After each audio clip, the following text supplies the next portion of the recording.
encrypted within an ancient tomb which lies hidden beneath centuries of dust in the guarded library of Miquelon, is the story of how the Rift was formed.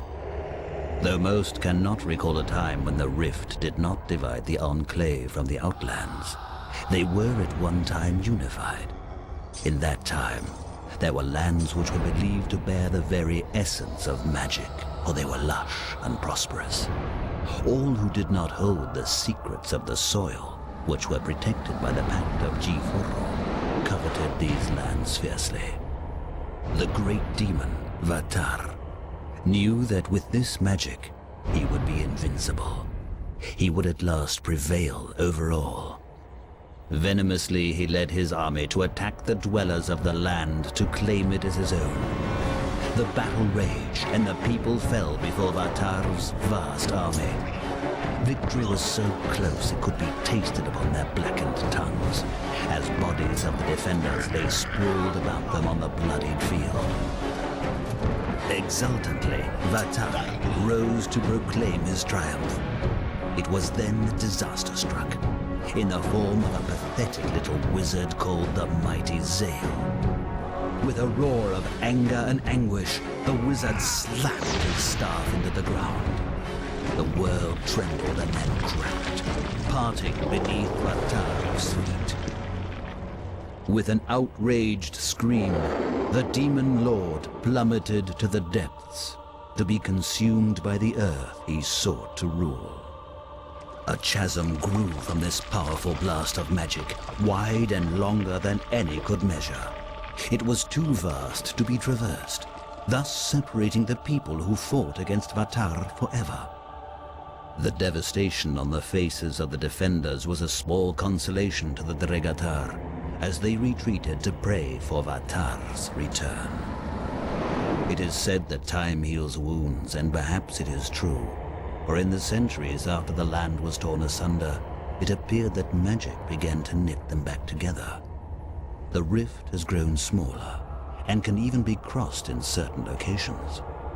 The Dregatar, driven by an age-old lust for the land that should belong to them, are now raising their hordes, building siege weapons, and preparing for the day when they may take their revenge and possession of the magic lands.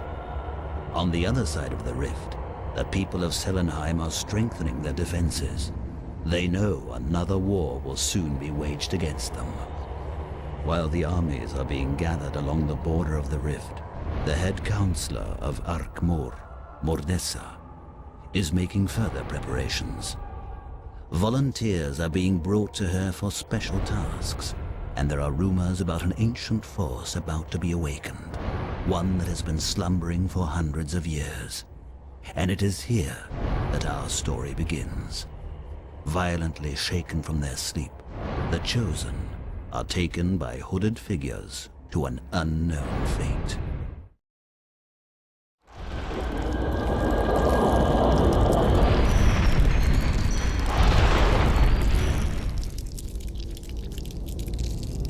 Time has come. You have been summoned here to do my bidding and prove your devotion to our cause. You should feel honored that you were chosen, for if you please me, you will be rewarded abundantly. However, should you fail, your reward will be eternal pain. Your first mission will be to bring me the Crystal of Everseed. It is located in the house that once belonged to Zorana, a former enemy who is now dead. The home is still guarded, and it may be difficult for you to gain entrance, but that is not of my concern. The crystal can be found in the library. Bring it to me. It may prove useful very soon.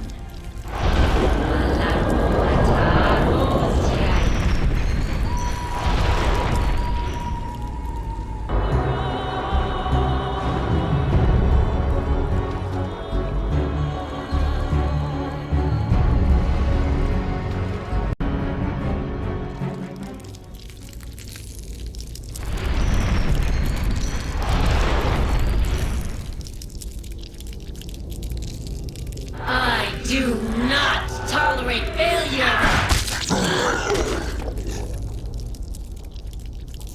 I've another mission for you.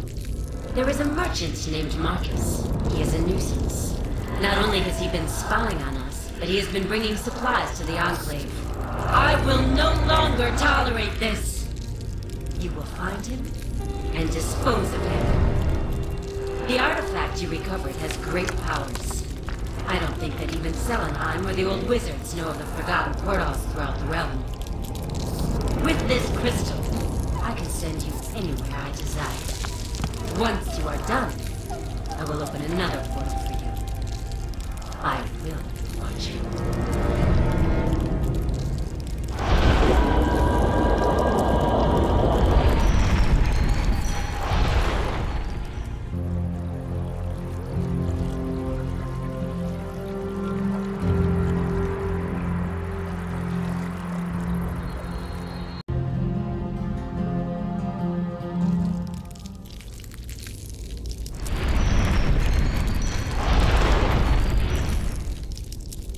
Very good. It seems you were able to accomplish the task well enough. Therefore, I will tell you of another nuisance you can help us take care of. The ancestors. The people of Mechalon have been quite a troublesome little lot. The fools think they have the capability to resist us, but they are greatly mistaken. We have them firmly in our grasp, and they pose no true threat to us. Even as we speak, they have launched a surprise attack on Arkmore. I have heard that their leader, Alecto himself, is leading the attack. Rid us of him, and they will crawl back into the little holes they came from.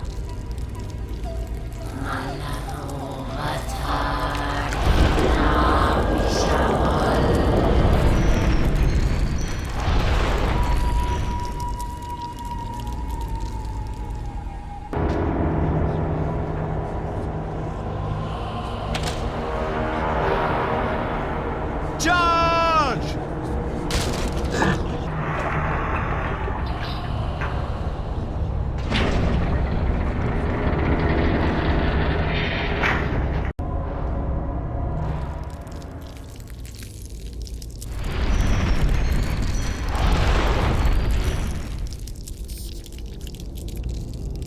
You can now call yourselves true servants of the mighty Mordessa, and soon you will serve our overlord Vatar as well.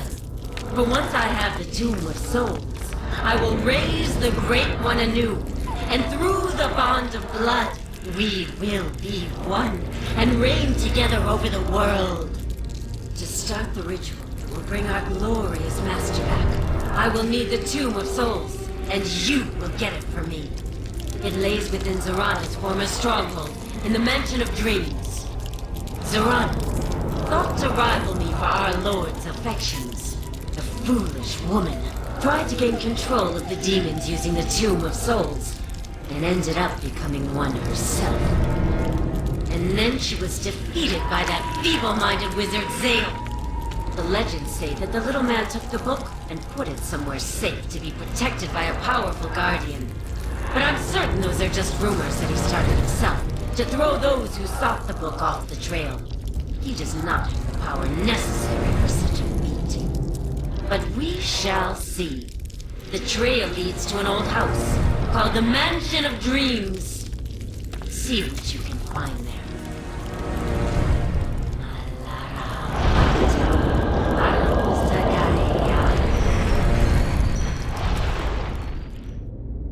Ah, yes.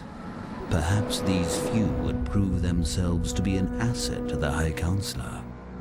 The ambitious adventurers might serve her well as long as their leash was held firmly, of course.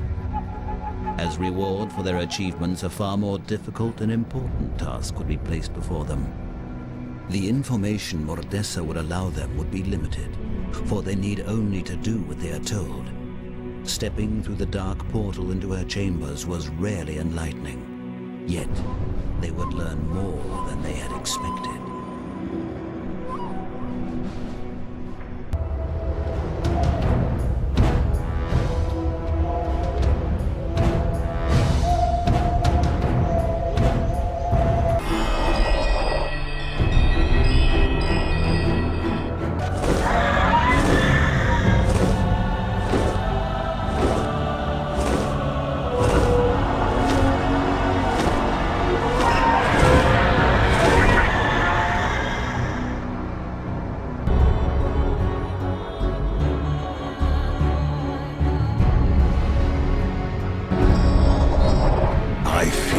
it would come to this.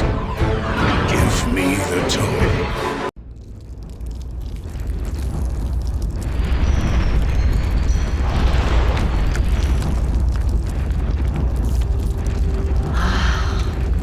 At last, it is mine! In order for my love and I to unite as he rises, it seems we need a true blood virgin. The only one I know of who would fit this description is Princess Yasindra from Selenheim. Go and bring her to me. A portal location has been provided which allows a small party to swiftly infiltrate the Enclave, granting us the element of surprise. It would have been foolish using it unless necessary.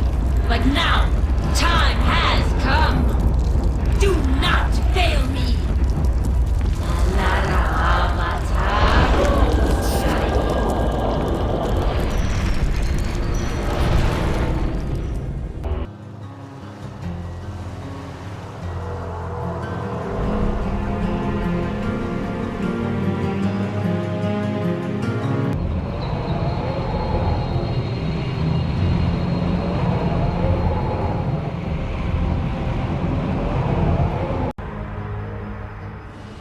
The massive form of Vatar dwarfed anything else that they had ever encountered.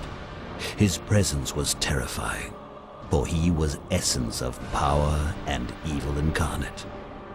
Princess Yasindra screamed and squirmed with all her might, but there was no one left to save her from her fate. She was devoured, and thus Vatar was bound to Mordessa, his servant. There was no doubt that he would seize upon her first mistake, break the bond, and claim the world as his own. But now he was to command Mordessa's armies, cross the rift, and crush the people of Selenheim once and for all. There would be no one to stop him this time. The servant adventurers were given yet another task of importance: to assist in destroying as many strongholds of the Enclave along the rift as possible, in preparation for the glorious invasion. As they set out to do their bidding, Mordessa studied the retreating forms. They had served her well, but now, since she had Vatar, they were expendable. Vatar's twisted form watched them as well, but for completely different reasons, hidden well beneath his visage of death and terror.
What is more glorious than serving the great demon Vatar himself?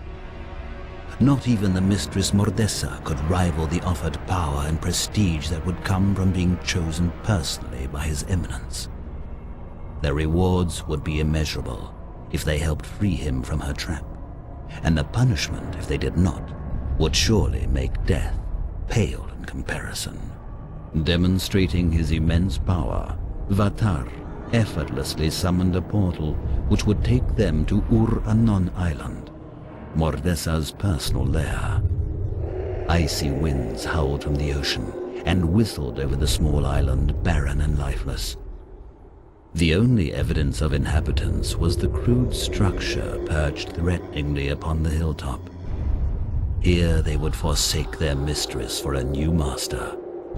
Death and worse lurked ominously within every surrounding shadow.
So this is what it would come to in the end. It appears that your master lacks the courage or honor to face me in person. Now finish what you came here for, but don't expect it to be easy.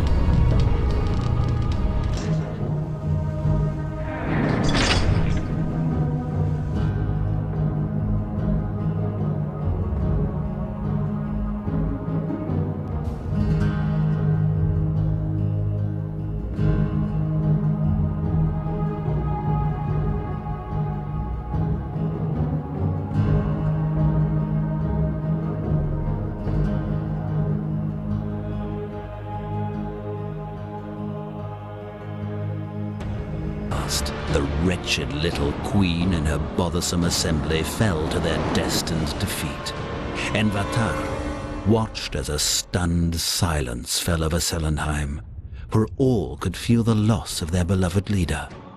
She who wielded the magic that nourished Selenheim was dead. Her only heir was dead. Their fate was sealed. With renewed vigor, born of desperate men with nothing left to lose, the defenders continued their fight against the invading army, but to no avail.